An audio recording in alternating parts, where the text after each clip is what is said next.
Hi guys, it's Kristen, and I'm here for my week 13 update. So I'm 13 weeks pregnant. Um, I'm not 13 weeks pregnant today because the day that I hit 13 weeks pregnant, I was assisting at a birth, and then I went home and went to sleep because it was a middle of the night birth, and then I had to get up and go to this family expo thing in our city to be there at the table for the midwifery practice that I'm assisting with, which was fun, but it was a long day, so I didn't have time to do the video.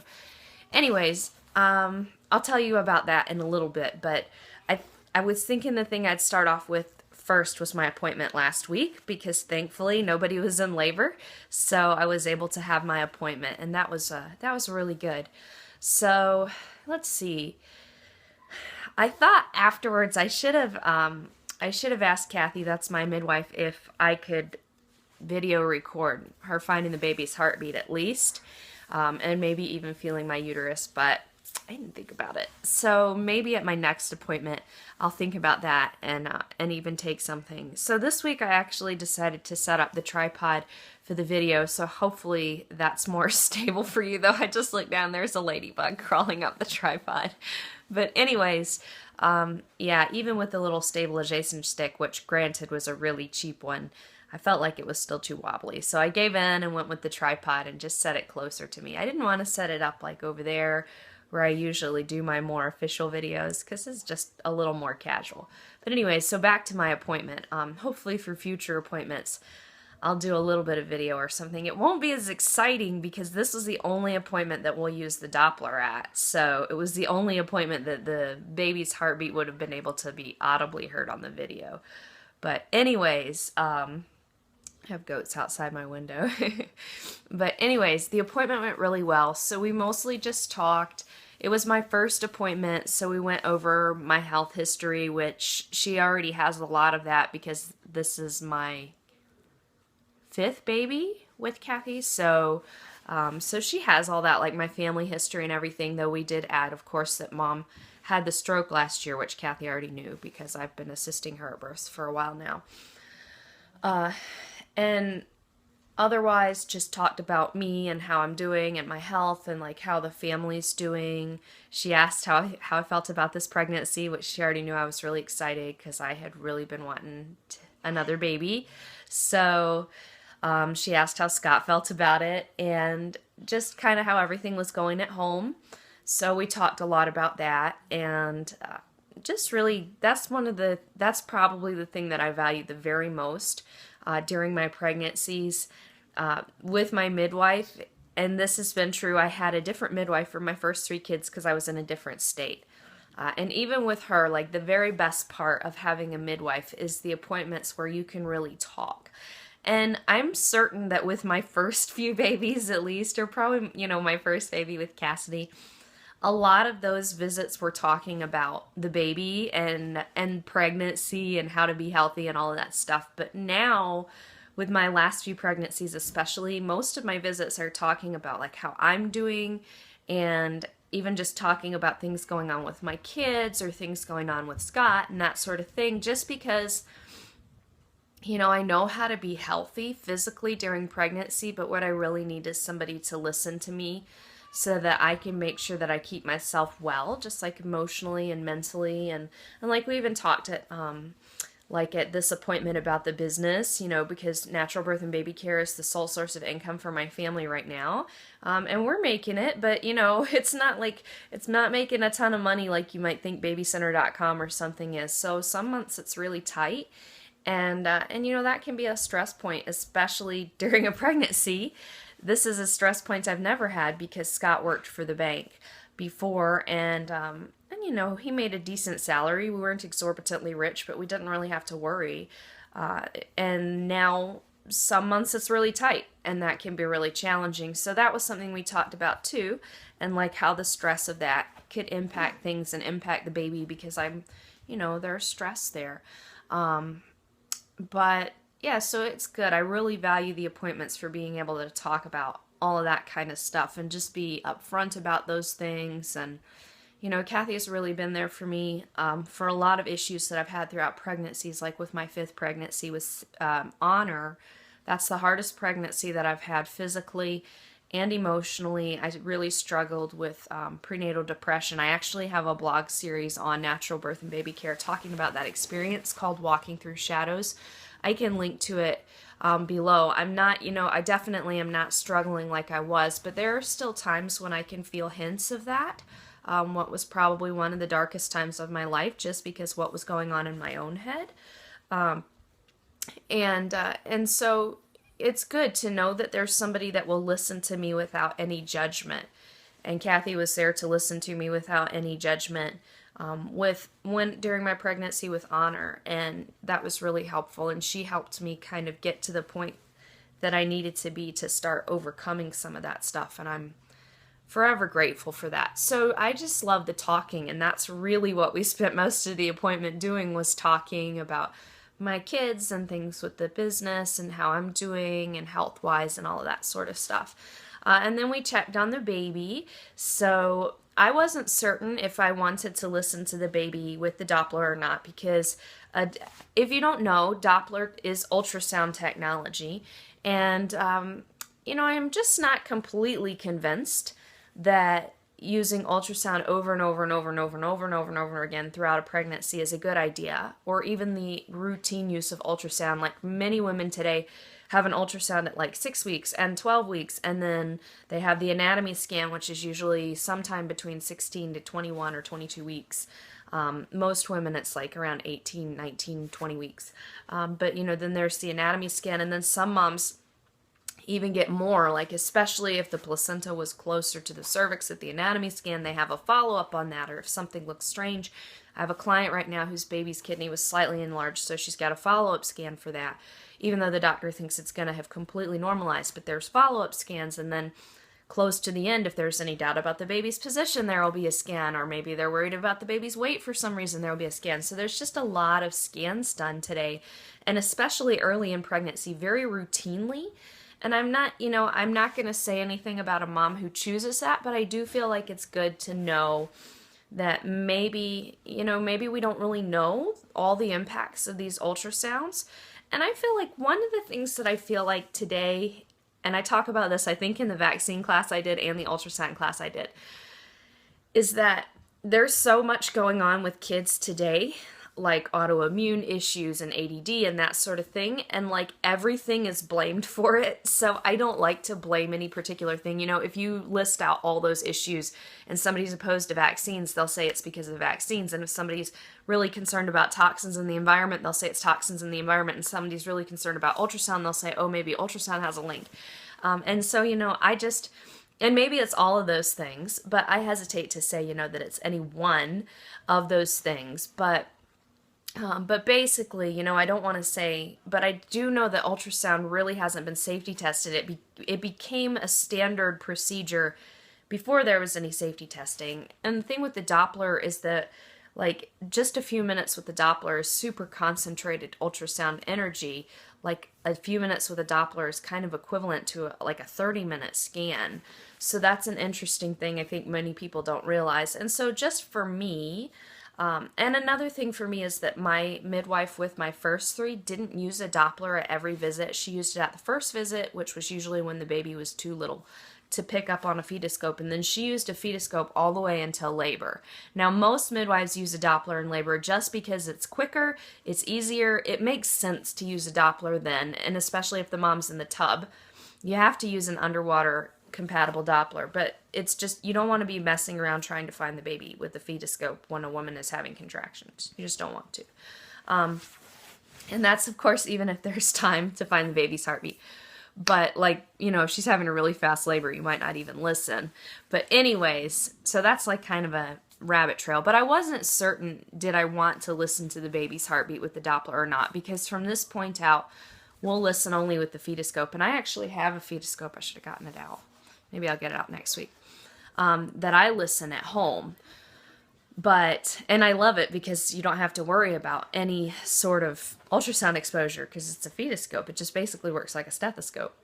So anyways, I did decide that I wanted to hear the baby. I just, it's really exciting. And even though I can feel my uterus growing, it's still nice to hear the baby. So anyway, she felt where my uterus was, and that was cool because I told her, I was like, I'll tell you where I think it is.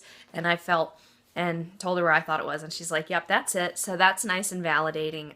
One of the things I really like in pregnancy is listening to the baby with the fetoscope and then feeling the baby on the inside and also palpating on the outside. I did that with Sadie, and I felt like it was really, really fun. It was a really nice bonding experience for me, even though we didn't know if she was a boy or a girl or anything.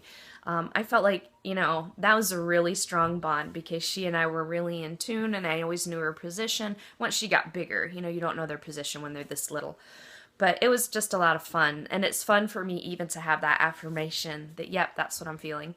Also, because I know, the question came up a few weeks ago, like, because I could already feel the fundus well outside, like it had risen well outside the pelvis. So Kathy said that I'm measuring right about where she would expect for this term and for having this many babies. So that means it's unlikely that there's 2 in there. I don't like have any sense or feeling that there are 2 in there. So, so that was, that was another thing that was pretty validating.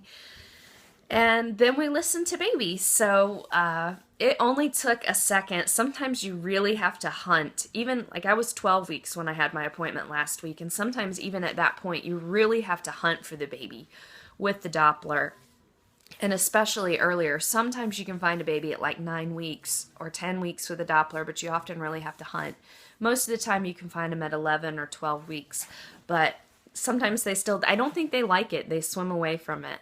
But we found this baby pretty quickly, so it took her, just a few seconds. I would say less than probably 20 seconds. So we thought that we heard it right when she put the Doppler on, and then it kind of faded, and so she moved it just a little bit. And then, like, we heard the heartbeat super strong, which was really cool. I mean, it was just, like, right there. And the baby's heartbeat was 152 beats per minute. And very, very strong, very loud and clear. And it still amazes me. This is my 8th baby, but hearing that sound, it still amazes me. Like, there's really a little person in there, and it's incredible to hear your baby's heartbeat, especially when you haven't really felt movement yet or felt a lot of movement. Now, this week, I actually have been feeling more movement. I'm definitely certain that it's baby movement. It's still not super consistent, like I feel it every day, but I feel like over the past week I've felt it the majority of days. And there was one night at the dinner table where, like, I guess the baby was just going crazy in the right position because I could definitely feel it. So I'm looking forward to feeling the baby more and more now. This is definitely a big difference between my early pregnancies when I didn't feel my babies until closer to like the 16, 17, 18 week mark. I've definitely felt them earlier in my later pregnancies, so that's pretty cool. I've tried to listen with the fetoscope a couple times, and I haven't really been able to hear. I heard Sadie for the first time at 15 weeks, so that's kind of what I'm going for now. This week, now I did try and listen either last week or maybe even the week before. I think it was the week before, and I couldn't really hear anything at all. This week when I was listening, I heard a little bit of whooshing, which I suspect because of where I heard it was actually uterine arteries rather than the placenta.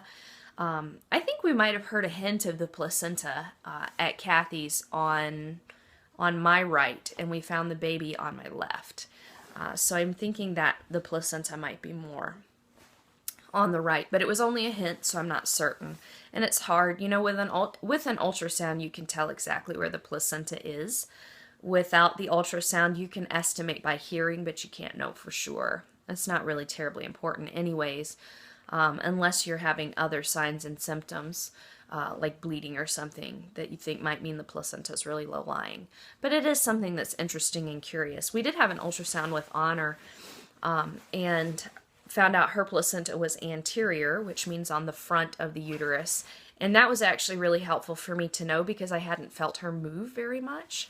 And that's an anterior placenta can be part of the reason, because if the baby kicks at the front, they're kicking this fat placenta, and you just don't feel it until they get bigger and stronger. So, and that was helpful for me because one of the things I felt anxiety about is why don't I feel her as much? And is it because I'm, in this state of mind and struggling with depression and maybe that's impacting her? But knowing no, it's because there's a fat placenta in between, that really helped me. But otherwise, you know, I don't really think it matters, but it is a curiosity thing for me. So anyways, the appointment went really well. I was like, you know, floating on cloud nine after hearing the baby's heartbeat. It was just a wonderful experience. We set my next prenatal appointment would have been at 16 weeks, but that Wednesday, I'll probably have all my appointments on Wednesdays because that's the day that I go into the office to assist with prenatals, so it's just easier for me. But that Wednesday is actually during Passover week, so I won't go into the office that week at all. So I'll be 17 weeks when I have my next appointment, which is fine with me because, like I said, I'm in the office every week, so I don't mind missing that week. I probably will go in later that week when I'm 16 weeks, when we hit the intermediate days of Passover. I'll run to the lab, which is only like 10 minutes from my house, and have a redraw done of that blood test to test for the thyroid levels, or for the TSH and the T3 levels is what they'll test. They won't test T3 unless the TSH is low, but I'll do that. So anyways, that's really like the clinical follow-up, like my prenatal and the labs. All of that is like a month off, so now it's just a month to enjoy this baby and growing. Things are going pretty well for us. I've done 3 births in like the last 2 weeks. One of which, like I mentioned, was Saturday night. It was a beautiful birth, so it was definitely worth getting called out at midnight and driving an hour for. Just so sweet. And then I got home probably about 7:30 and slept for a little bit, and then left to go to a big expo. There was a big expo in Traverse City, and my midwife had a table there, so me and another student kind of manned, or I guess womaned, the table. But that was fun. I also walked around the expo, saw lots of stuff oriented towards families, and I was surprised. I didn't realize we had so many doulas in the area.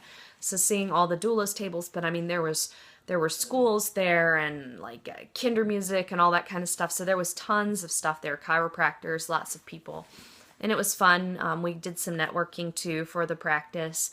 And we got to see a lot of clients and babies. It was more fun for my other student because she had been to more of their births, but we did see one of the moms whose birth is definitely one of my favorites, and her little guy. And that was so much fun. And I got to share with her that I'm expecting, and that was really fun too. We saw another midwifery practice from the town nearby us was there too, and so their students were there. And we got to talk with them a little bit. And that was a lot of fun. I'm actually hoping after this baby comes and I'm back to going to births again, which won't be for a while, but I'm hoping to do some births with that midwife too, just because it's good to do births with different midwives and just to get that experience in.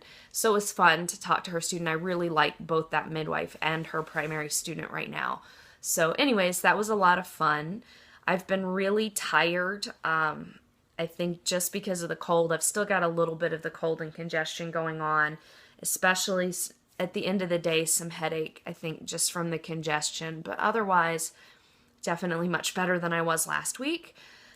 As far as symptoms, definitely still the fatigue. I felt like I was getting out of bed at a good time at the end of the week last week, but then with this midnight birth, just hasn't been happening the past couple days. I hope tomorrow. I hit 14 weeks next week, so I'll be in the second trimester, and I'm like, okay, I've got to start getting up a little bit earlier. But otherwise, I feel good. Like, my surprising symptom is I've had, like, soreness here, which I know I didn't have that with Sadie. I can't remember the last baby that I've had soreness there with. So that was really a surprise. It's a really standard pregnancy symptom, but it hasn't been for me for a while. I guess I figured because, you know, all the changes that needed to happen up there have happened with that many babies. I'm not certain. There's a bigger spacing between this baby and Sadie than there has been for some of our babies. So maybe that's why, because there was just a bigger spacing. But still, Sadie's not nursing now, but she weaned like shortly after I got pregnant. That was a intentional decision on my part. She wasn't nursing very much anymore. We're at almost 20 minutes, so I won't go into it, but I can if y'all are interested another week. But and then also I've been having trouble like eating. I just feel stuffed a lot of the time, which is something I was experiencing before, and now it's kind of come back. And I'm hoping that that will pass. I'm hoping that it's really because we're eating breakfast so late, because we've been getting up late, and then when I get back to eating breakfast at a normal time, I'll feel like more like having the snacks and stuff, because I know that I want to be up to like the brewer diet by 20 weeks or so, which is not, relatively speaking, that far away. So I got to start working on it, working on gradually ramping up. But anyways, I feel good. I forgot to show y'all my belly last week, so I'm going to do that this week. I definitely feel like I've got a bit of a belly going on now, so let me see if I can get where you see it. So showing a little bit here. You know, definitely when I was telling people that we were expecting again at the expo, they're like, yeah, I was kind of wondering. So I'll show you my actual belly. Sorry for my bummy looking skirt. But definitely a bit of belly. I mean, I can suck it in some, but even sucking it in, and like I can of course let it all out, but you know, just normal standing, there's definitely a bit of a thickening. And fundus is like right here. So here's my belly button right here. And fundus is like right there. So it's still a few fingers away from my belly button, but definitely getting up there. But again, it's pretty normal for being a mom of many. I don't think that, like, if it were up to my belly button, I'd be going, but it's not. So anyways, baby belly, everything's doing good. I'm feeling good. I'm really excited about having a nice appointment. And I will talk to you guys next week.